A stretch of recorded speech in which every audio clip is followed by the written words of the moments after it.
Hi everyone, in this video we're going to go over the derivative quotient rule.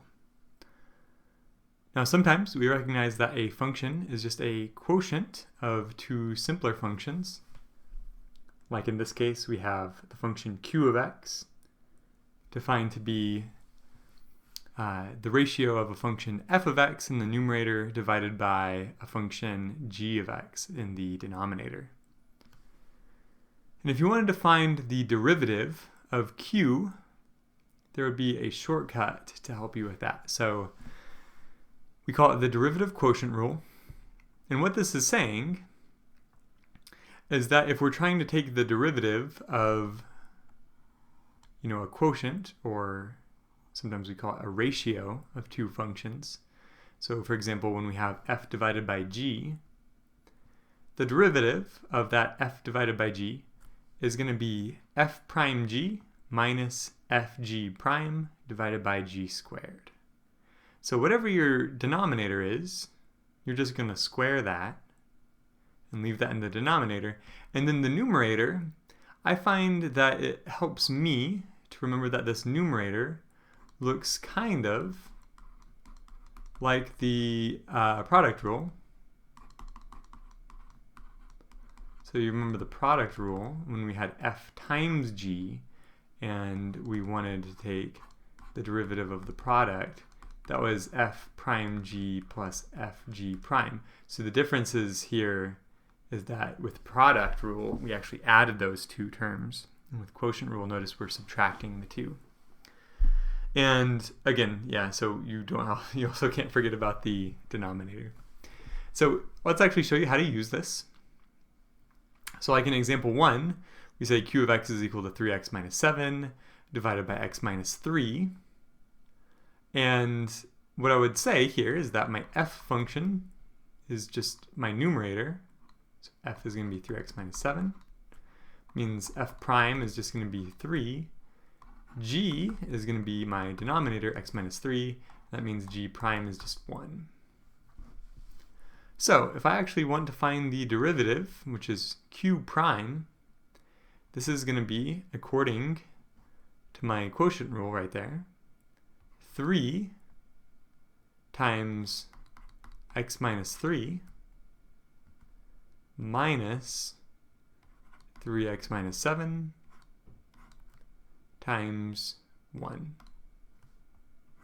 all divided by x minus 3 squared.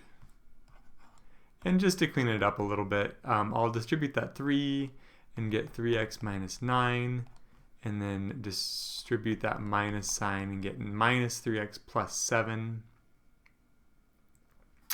And then in the denominator, when I square x minus 3 squared, I get x squared minus 6x plus 9. And again, just to clean this up a little bit more, this means not g, that should be a q. Q prime. In the numerator, actually I have 3x minus 3x, so that goes away. And then negative 9 plus 7 gives me negative 2 in the numerator, and then divided by x squared minus 6x plus 9 in the denominator. So there is my derivative.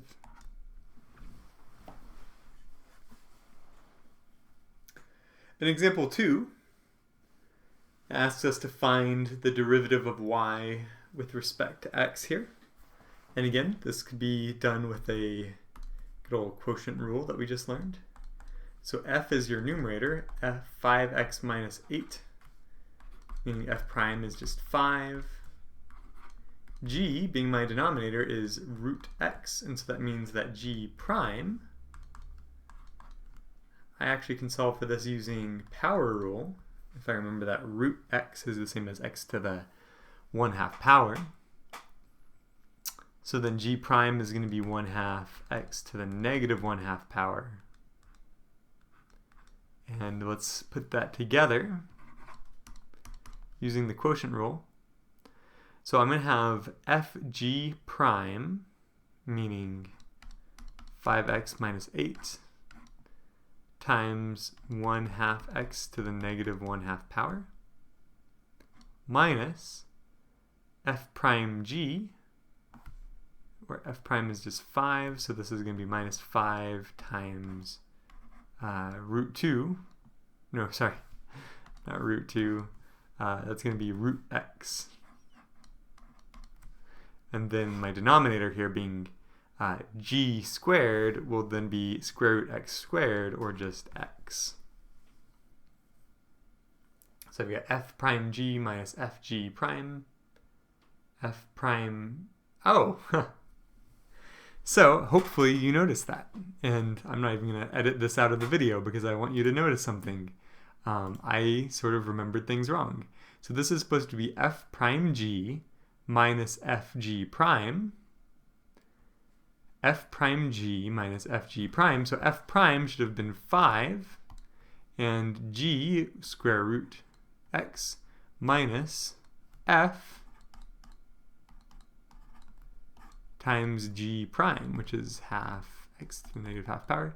So actually, in red, this is what my numerator should have been, and I messed it up. And so, you know, I'm going to leave this in the video as a word of warning. The easiest way to mess up your quotient rule would be to mix up the two terms that belong in the numerator, right? So it's very tricky to keep these separate. Even for me, when I'm a little bit out of practice, sometimes I can get these two things mixed up a little bit. So make sure you do a really good job of memorizing these things, because getting those two terms mixed up doesn't make a big deal for the product rule, but for the quotient rule, getting those two terms mixed up does make a difference because we're subtracting. And subtraction is not commutative the way that addition is. So be aware of that. F prime g minus fg prime. F prime g minus fg prime. So with my new numerator here, we can actually finish out this problem. And so dividing both of these two terms by x, well, let me first just, I guess, separate out the fraction here. And so on the right side, I'm going to distribute 1/2 and x to the negative 1/2 power to each of these two terms. And so this would be 5 over 2, and then x times x to the negative half power is going to be root x, and then minus 8. Well, 8 times 1/2, sorry, 8 times 1/2 would be 4, and then x to the negative half power, and that is also divided by x. So I could write this as 5 times x to the negative half power minus 5 halves times x to the negative half power minus, or really plus, because I'm going to distribute that minus sign to that term, which is a negative 4, so plus 4, and then x to the negative half times x to the negative 1 would be x to the negative 3 halves power. And then combining like terms is going to give me 5 halves x to the negative half power plus 4 times x to the negative 3 halves power. So there we have it. That's as good as you need to simplify for your answer here. In example 3, we have another quotient. So again, I ran across this problem last video. I like to name my numerator f and my denominator g, so that like f would be 6 and g would be 4t plus 11, but actually the name of the function in this problem is f, and so I just need to rename it. Let's call it q of t, like we did before. And so let's say we're trying to find q prime of t, and then we'll say that this is q of t. We'll just rename it, because that doesn't really change the function, just to change its name. I think like Romeo in one of Shakespeare's plays has something to say about that. And here we have f prime. So the derivative of a constant is always 0. G prime, so the derivative here is going to be 4. So if I want to write q prime of t, we're talking about, I believe, f prime g minus fg prime over g squared. And because I've learned my lesson, I'm going to just double check to make sure that I remembered this quotient rule correctly in terms of the way the numerator appears. F prime g minus fg prime, f prime g minus fg prime. So this time I actually remembered it correctly. So let's try this out. Q prime is going to be 0 times g, which is 4t plus 11, minus 6 times g prime, which is 4, divided by g squared. G squared is going to be 4t plus 11 squared. So simplifying 0 times anything is just 0. And then the next term becomes negative 6 times 4. So that should be negative 24. And in the denominator, if I multiply that out, I get 16t squared plus 88t plus 121. So that is my derivative. So why the quotient rule? Right, so just like in our previous video about the product rule, I want to show you, just in case you're curious, why would we say that taking the derivative of a quotient would give you this weird result, right? I mean, this isn't obvious, or maybe shouldn't be obvious to anybody, why the derivative of a quotient should be this complicated. But let me show you. Let me offer you a proof of this idea. And the way I'm going to begin is just recognizing something a little bit obvious, that if we're talking about f divided by g, that would be the same thing as f times 1 over g. And so if it's f times 1 over g, we're talking about a product. And so the product rule, which we learned in a previous video, the product rule would apply to this right here, which is the same thing. And so now maybe we're thinking along the lines of, well, what would be the derivative of 1 over g? And the simple explanation here for the derivative of 1 over g, I guess, requires a limit. So let's take the limit as h approaches 0 of this function. So if g is a function of x,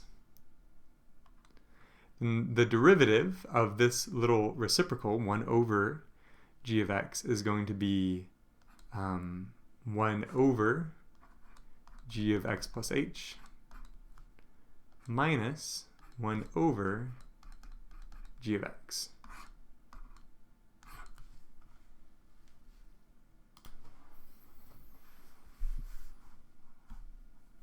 Let's try to subtract those two fractions in the numerator.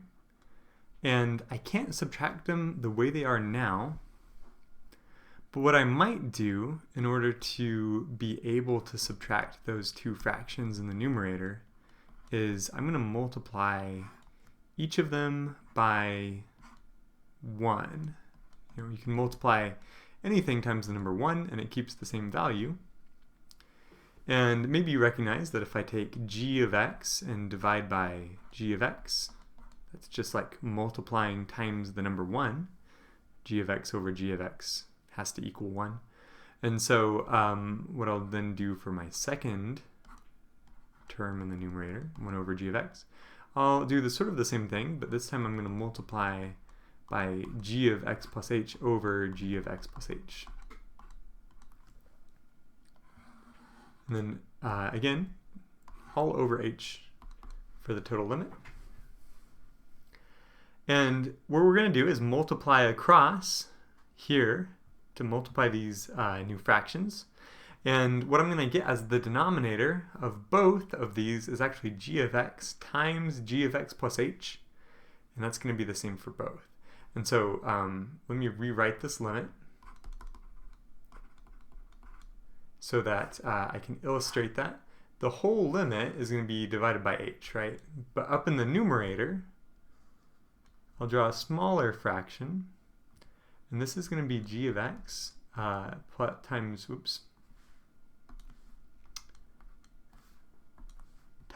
g of x plus h in the denominator. And up in the numerator, this is going to leave me with g of x minus g of x plus h.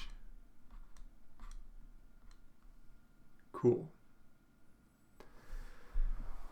Now, let's see what we should do next here. Taking the limit as h approaches 0, I'm going to factor something out of the numerator.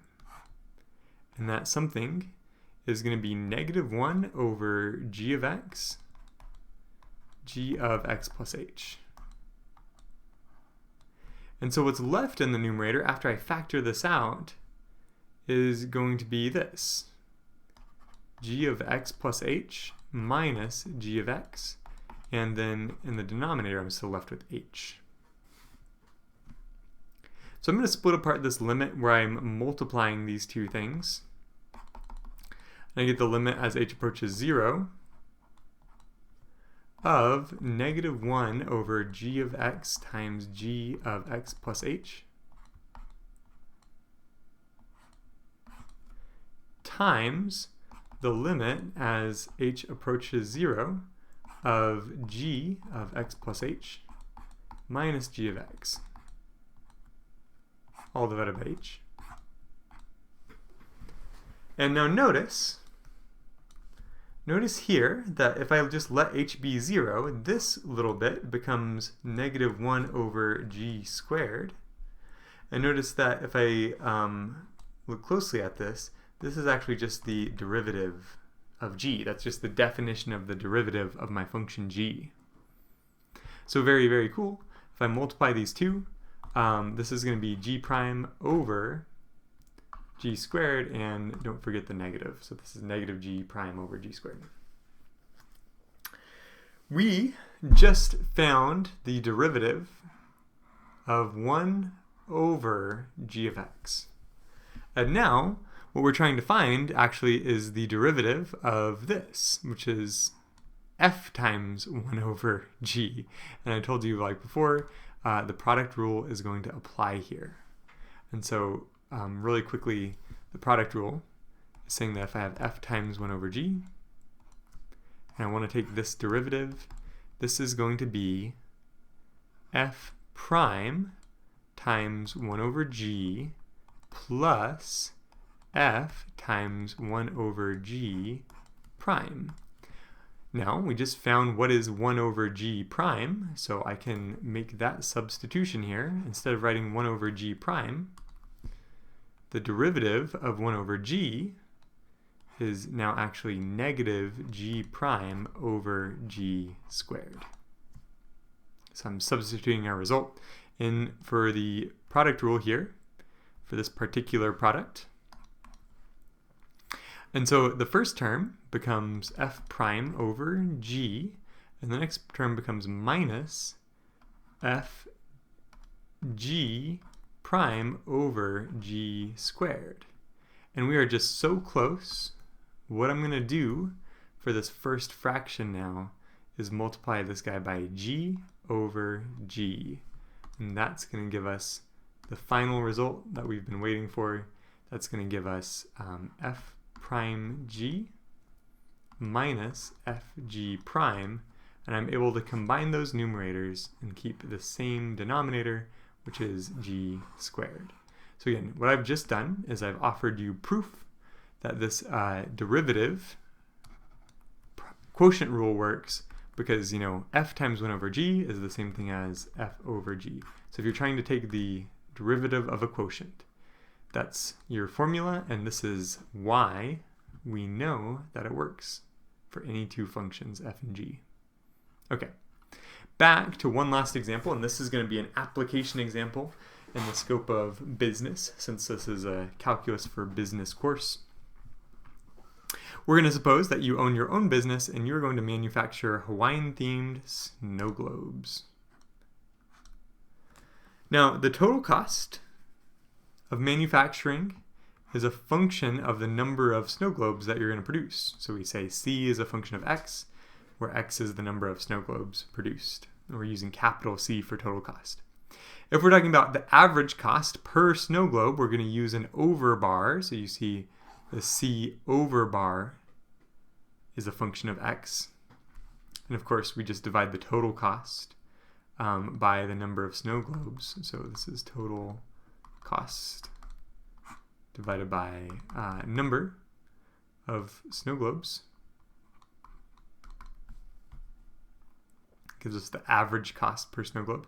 Now, one more thing, the marginal average cost, that's just the derivative of the average cost function. So we're going to denote that with C over bar prime of X. And now here's your example. Here's your example problem. The total cost in dollars is going to be given by this function. So remember, capital C by itself just means total cost. And we're asking you, find the formula that gives the marginal average cost. And so my average cost is just my total cost divided by the number of snow globes produced. And so this will be 5x squared plus 12x plus 6 divided by x times x plus 30.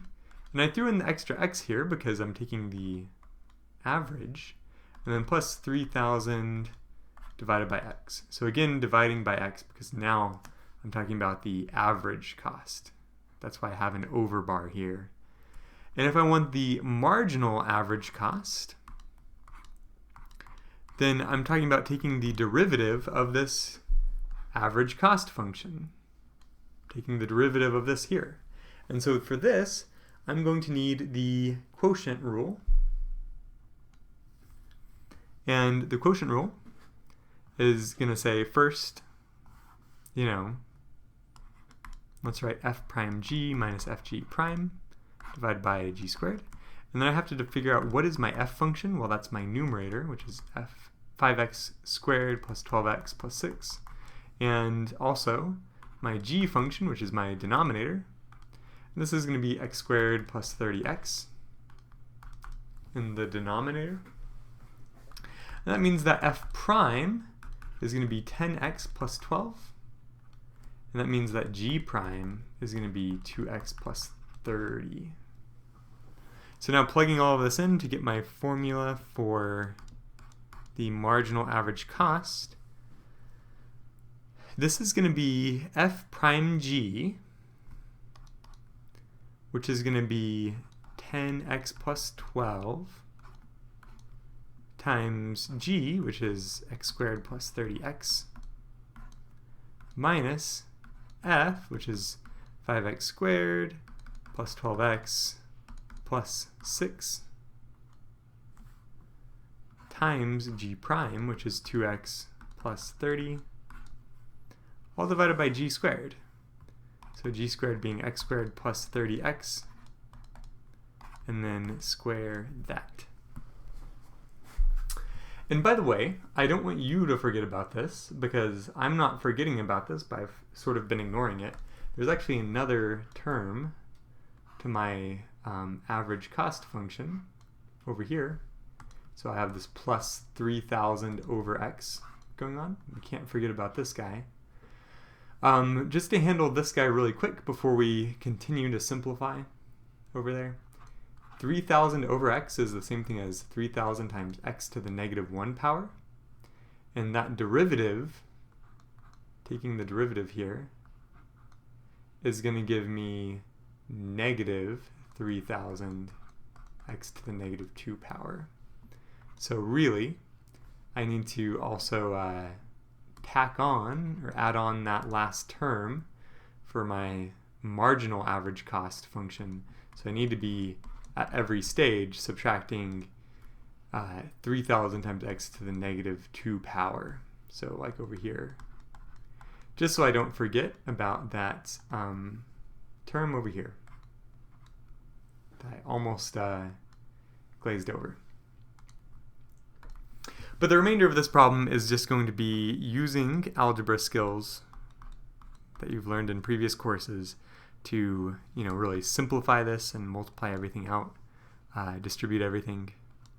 It's not going to be easy by any means. So like this is going to be 10x cubed, and this is going to be plus 300 x squared plus 12x squared plus 12 times 30x, so that would be 360x. That's just multiplying those first two binomials in the numerator. And then all of that stuff minus, well, let's see. So we've got 5x squared times 2x, that's 10x cubed.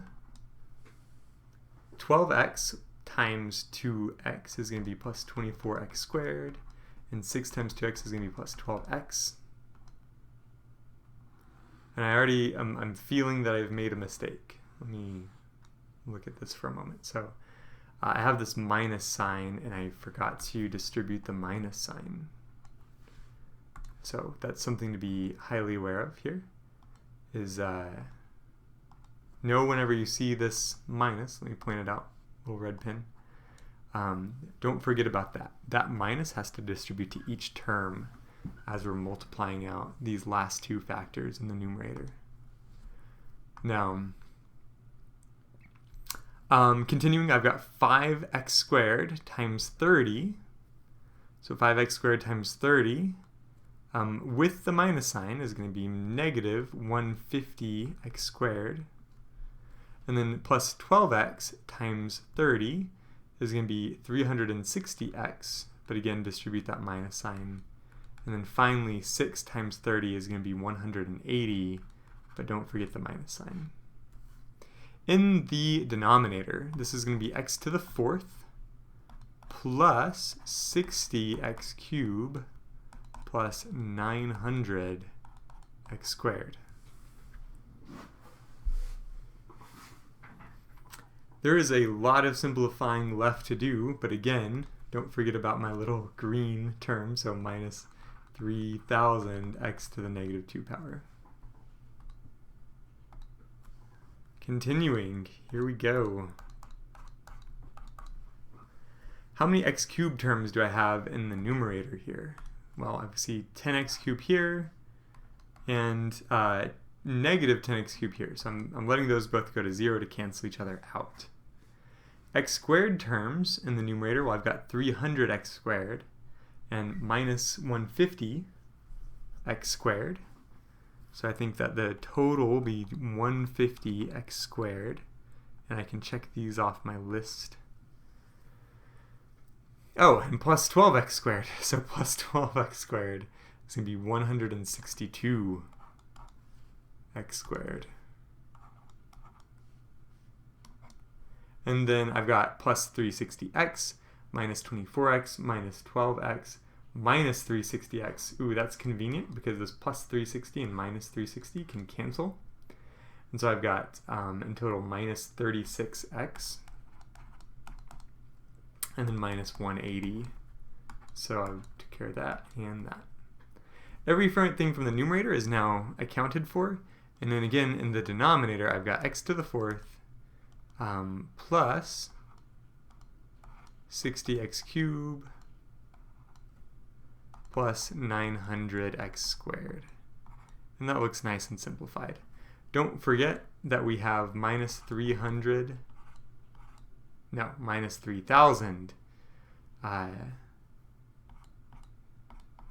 times x to the negative 2 power. And this rounds out a pretty well simplified answer for the formula for the marginal average cost. Remember, the overbar means average cost, and the prime means I've taken the derivative, So the marginal average cost is, again, it's the derivative of the average cost function. The last thing this problem asks me to do is calculate the marginal average cost when x is equal to 200. And so when x is equal to 200, let's see what happens here. And I can already tell I'm going to need a calculator. On this computer, all I have is Excel. So here I have Excel workbook up, and this is going to help me to calculate what is going to be the value of that marginal average cost function whenever I plug in 200. And in fact, let's just make one column for x, which is the number of snow globes produced, and then we'll make another column to represent c over bar prime. It's difficult to do an overbar in Excel, so I'm not going to attempt that, but this is, again, representative of the marginal average cost. And so what I'm going to do is I'm going to put 200 snow globes produced here in this cell in B4, and then over here I'm going to type in a cell formula. I'm going to type in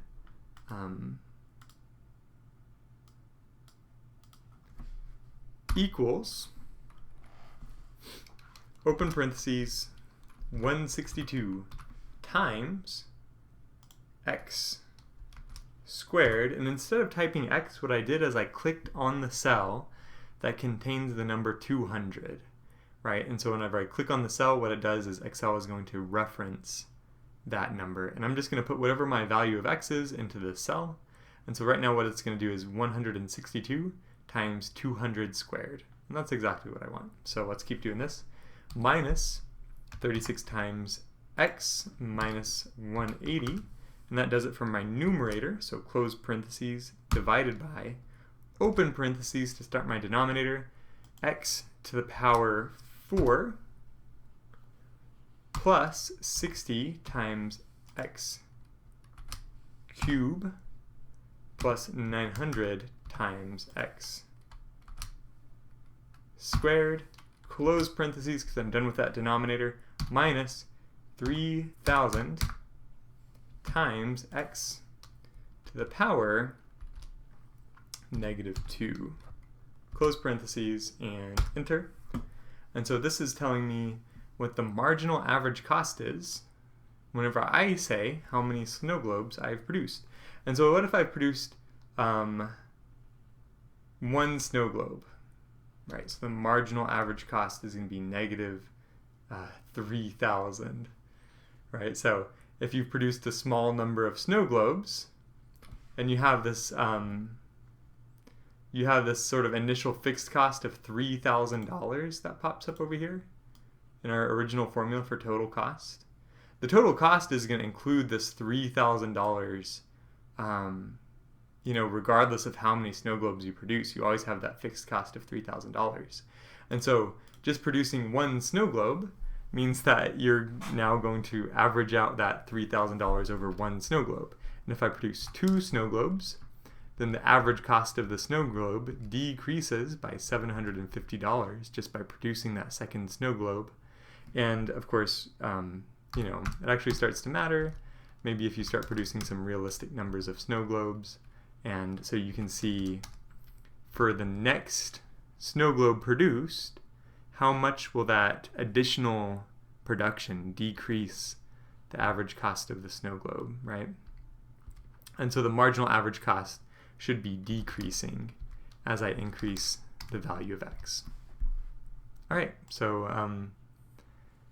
so the answer to this example problem, when I evaluate this function at x equals 200, the answer is negative $0.07, or basically the average cost of a snow globe decreases by 7 cents whenever you decide to produce 201 snow globes instead of 200 snow globes. Okay, thanks for sticking it through to the end, and I will see you in the next video, guys.